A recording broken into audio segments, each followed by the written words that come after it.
이정우 선수는 선발 라인업에 꾸준히 포함되어 연달아 8경기 동안 안타 기록을 이어가고 있습니다.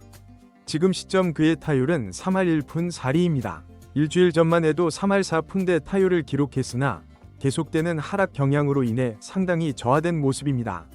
8경기 연속으로 안타를 쳤지만 한 경기에서 2개 이상의 안타를 생산하지 못했고 사구 출루도 하지 못한 것이 타율 하락에 영향을 끼쳤습니다. 그럼에도 불구하고 이정우는 내셔널리그 안타 순위에서 1위와 불과 2개 차이로 2위를 지키며 여전히 뛰어난 배팅 센스를 과시하고 있습니다. 이와 같은 괄목할 만한 성과로 MLB 관계자들이 선정한 이달에 가장 주목할 만한 선수로 이정우가 뽑혔습니다. 총 20명의 관계자 중에서 9명이 이정우를 선택했다고 합니다. 또한 가장 주목할 만한 팀으로도 샌프란시스코가 선정되었습니다. 샌프란시스코는 시즌 전 예상 순위가 22위였던 팀이었지만 현재는 파워랭킹 6위까지 상승했으며 이러한 급성장의 중심에 이정우의 활약이 있다고 평가될 정도입니다. 하지만 이런 1위 권평가를 단순히 긍정적으로만 바라볼 필요는 없습니다. 그만큼 팀과 선수에 대한 초기 기대치가 낮았다는 증거일 수도 있기 때문입니다. 한국 야구 팬들에게 이정우는 이 정도 성적은 당연히 낼 수 있는 선수라는 인식이 있었지만 MLB에서는 시즌 시작 전 타율을 2할 8푼대로 예상했습니다. 객관적으로 말하자면 현재의 패턴이 계속된다면 실제로 그 정도 타율로 시즌을 마무리할 가능성도 있습니다. 이정우가 지금 가장 시급하게 개선해야 할 부분은 멀티히트 능력과 장타력입니다. 실제 경기를 관람하신 분들은 잘 아시겠지만 샌프란시스코는 참으로 이상한 팀입니다. 이번 경기의 타선만 봐도 정말 답답함이 느껴집니다. 이정우를 빼면 스타급 선수도 없고 팀 타율은 1할 때에 머물 정도로 빈약한 수준입니다. 그럼에도 승률이 높다는 점은 확실히 좋은 신호이며 앞으로 타선이 살아난다면 더욱 기대해볼 만하지만 개인적인 소견으로는 별로 희망적으로 보이지 않습니다. 샌프란시스코의 괜찮은 성적은 오직 투수진의 헌신 덕분입니다. 콜로라도와의 이 연전에서 경기당 평균 득점이 3.5점에 불과했습니다. 리그 최하위권으로 떨어진 상대팀을 만나고도 겨우 3.5점만 득점했다는 의미입니다. 이런 경기를 시청하는 것은 정말 참을성의 한계를 시험하는 일입니다. 오늘 경기는 한국 시간으로 새벽 5시에 시작되었습니다. 이정우는 타순 3번으로 선발 출장했습니다. 특이점은 최근 타격감이 좋았던 플로레스가 이번 경기에서 휴식을 취했다는 점입니다. 이로 인해 득점 창출이 더욱 어려워질 수도 있는 상황이었습니다. 콜로라도의 선발은 신인 투수였습니다. 원래 선발 로테이션에 빈자리가 생겨 불펜 투수가 선발로 등판했는데 이전 한 번이 선발 등판에서 5이닝을 채우지 못하고 6실점을 했으며 평균 자책점이 10점을 넘었습니다. 하지만 평가하기 어려운 부분도 있는데 단 한 번이 경기 결과였고 상대가 시카고 컵스였기 때문입니다.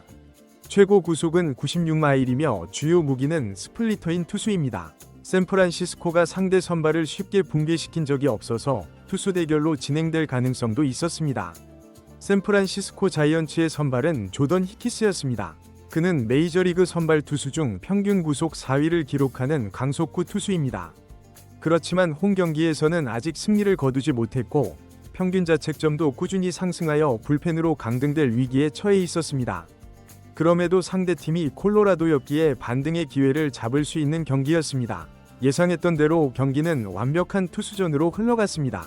믿기 힘들겠지만 5회까지 양팀 합산 안타가 고작 3개에 불과했습니다. 득점 또한 1점뿐이었죠. 이정우가 삼진으로 잡아냈던 야스트젬스키 외에 또 다른 선수인 마토스가 뜻밖의 홈런을 터뜨려 1에서 0으로 앞서게 되었습니다.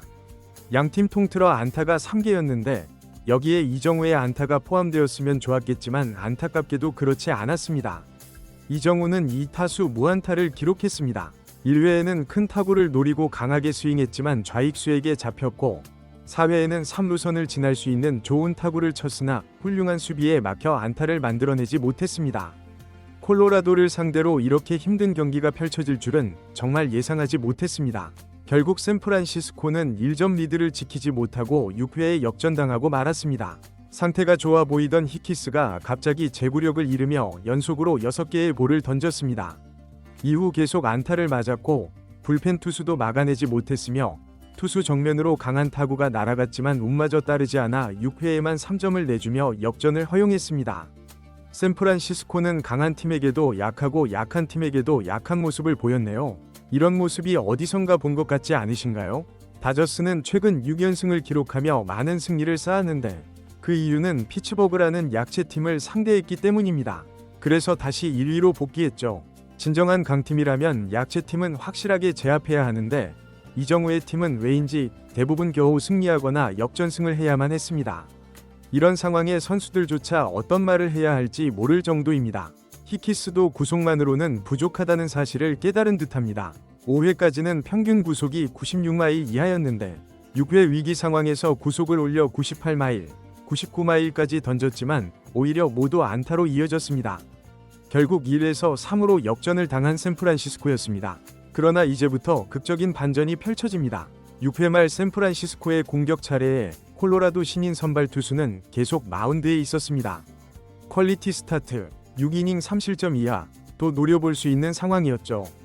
그런데 선두타자 마토스가 볼넷을 얻어냈고 한아웃 이후 야스트젬스키도 볼넷으로 출루했습니다. 이때 콜로라도 감독은 투수 교체를 실행했습니다. 신인 투수가 잘 던지고 있었음에도 불구하고 불펜에서는 승리조에서 유일하게 0점대 평균 자책점을 가진 투수를 내보냈습니다. 아마도 승리 기회가 많지 않아 등판 경험이 적었던 투수로 보입니다.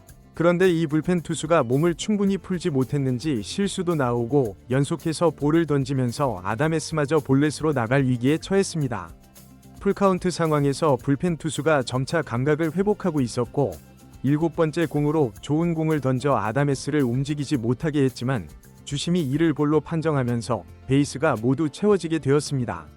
누가 봐도 삼진아웃이었지만 심판의 잘못된 판정 덕분에 기회를 얻었습니다.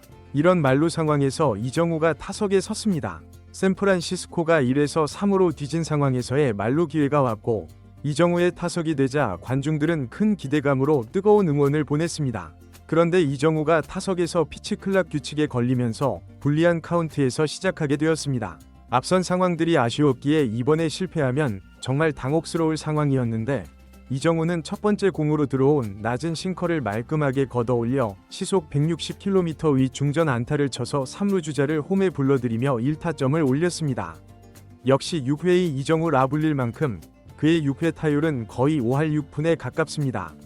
안도의 숨을 내쉬었습니다. 동점을 만들었다면 더 좋았겠지만 야스트젬스키는 무리한 주루를 하지 않았습니다. 그리고 그 결정은 효과적이었습니다. 다음 타자로 나온 2할 초반 타율의 4번 타자 체프먼이 어제에 이어 오늘도 홈런, 그것도 말루 홈런을 터뜨리며 순식간에 대역전을 이루어냈습니다. 6에서 3으로 경기가 바뀌었습니다. 이 경기의 주인공은 당연히 체프먼이지만 이정우도 중요한 교량 역할을 해냈습니다. 아다메스, 이정우, 체프먼이 차례로 기회를 살렸기에 점수가 생길 수 있었던 것입니다. 이런 상황에서 다시 뒤집힐 가능성은 매우 낮았습니다. 샌프란시스코의 강력한 불펜진이 가동된 상황이었기 때문입니다. 더욱 놀라운 것은 샌프란시스코가 또다시 기회를 잡았다는 사실입니다. 콜로라도는 투수가 부족했는지 이미 그랜드슬램을 맞은 투수를 그대로 사용했습니다. 그 결과 또다시 만루 상황이 조성되었고 이정우가 또 다시 만루 상황에서 타석에 들어서자 콜로라도는 급히 투수를 교체했습니다. 아직 경기를 포기하기에는 이른 시간이었기 때문입니다. 첫 번째 만루 상황에서 이정우가 해결사 역할을 해주며 역전의 기반을 마련했는데 이번에는 정말로 멀티히트라도 기록해주길 간절히 원했습니다. 새로 등판한 투수는 외형적으로도 위압적으로 보이지 않았습니다. 이정우는 아마도 속으로 설레고 있었을 것입니다. 첫 공은 그냥 지켜보았고 두 번째 공으로 79마일짜리 가운데로 들어온 제구 실패성 공이 투구되었습니다. 이 황금 같은 기회를 놓치지 않고 강하게 방망이를 휘둘렀는데 공은 멀리 날아갔지만 안타깝게도 펜스 5m 앞에서 외야수에게 잡히고 말았습니다. 이미 3점 차로 앞서고 있어서인지 욕심이 지나쳤던 것으로 보입니다. 그 결과 4타수 1안타를 기록하며 오히려 타율이 더 하락했습니다. 그래도 9경기 연속 안타 행진은 계속 유지할 수 있게 되었습니다. 이제 최다 안타 부문에서는 1위와 단 1개 차이입니다.